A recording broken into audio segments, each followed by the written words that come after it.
magluluto tayo guys ng mashikusa. Ayan guys, zucchini or zucchini yan guys. Ayan, tatanggalin ko ang loob niya para mailagay natin dyan mamaya yung rice with minced meat.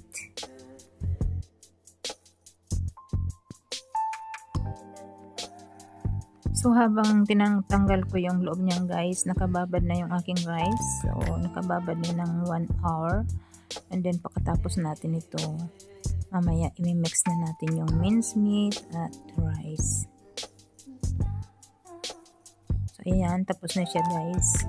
Ito na yung binabad kong rice sa tubig na tinanggalan ko na ng tubig guys. At ayan na yung ating giniling na karne at lagyan natin ng mga spices. So depende na guys kung anong gusto nyong spices. Basta ako, marami akong nilagay dyan. May asin, may black pepper, may turmeric, may garlic powder, may mixed spices powder, ganun. Basta mga pangpalasa guys. So pwede naman guys kung anong gusto nyo, optional na lang yan. Nilagyan ko rin yan guys ng olive oil. And then i-mix natin yan mamaya.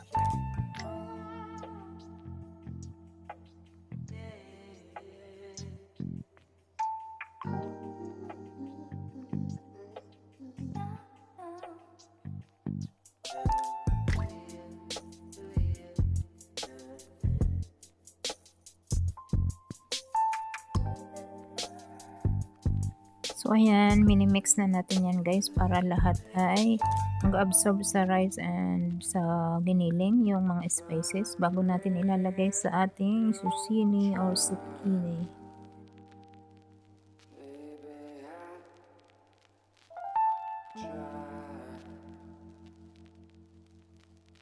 So yan guys, nilalagay na natin sa ating zucchini yung ating mixture na rice and giniling karne na may mga sangkap.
So ayan guys, natapos nang lagyan lahat at meron ako palang pinalambot na karne dito guys. So ayan, konti lang na yan guys, lagay ko sa ilalim pang padagdag lasa guys. Pwede namang walang karne pero sa ngayon nilagyan namin guys. So palagi naman kaming nagluluto nito. Minsan walang karning halo, tama na yung rice with giniling na mix. Hindi na namin nilalagyan nito. Pero sa ngayon nilagyan namin ito guys. So ayan. Ilalagay ko na rin yung kusa. Kung tawagin yan dito guys sa Arabic ay mashikusa.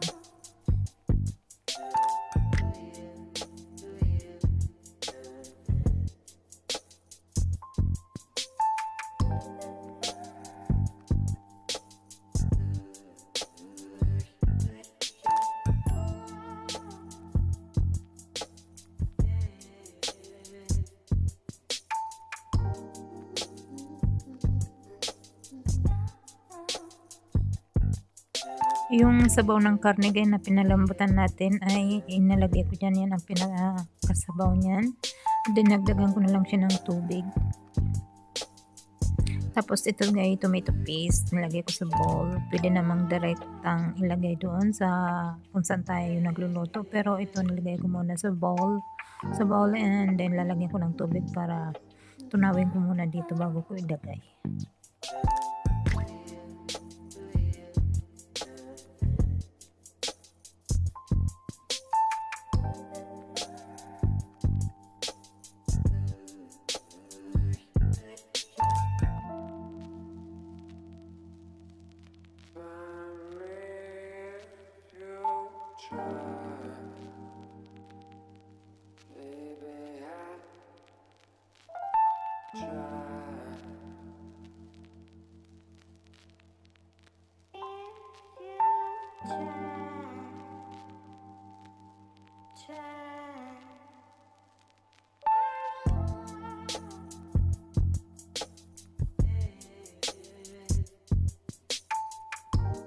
And malapit na yung maluto guys, at lalagyan ko ng lemon salt. Ayan guys, pandagdag asim, lemon salt yan.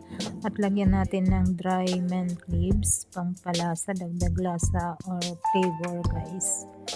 Ayan.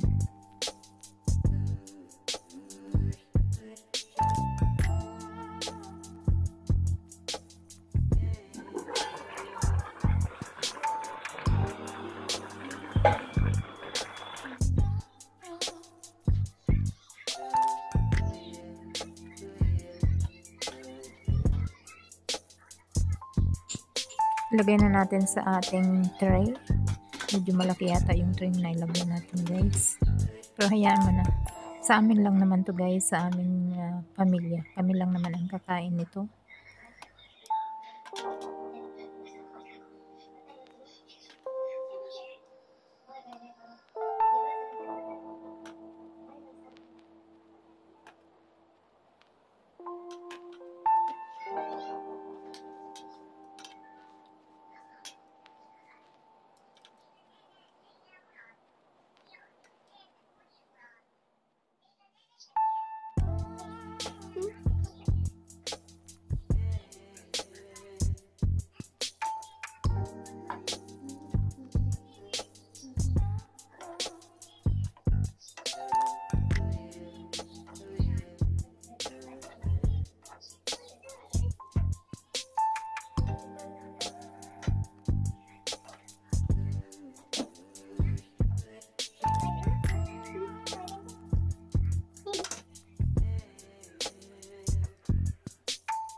Kain na tayo guys. Ayan, let's eat.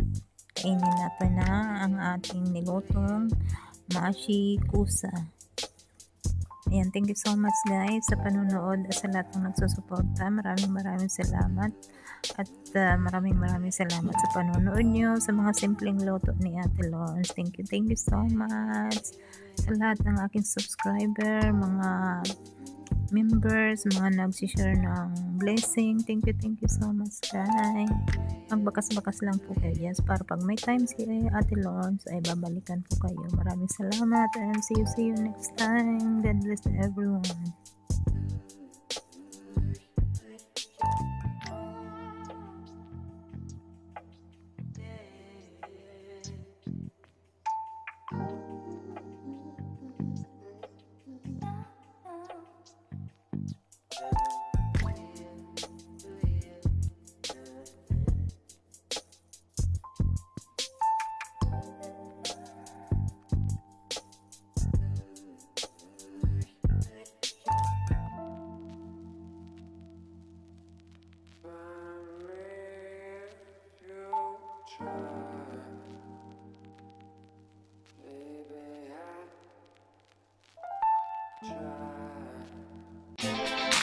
Try.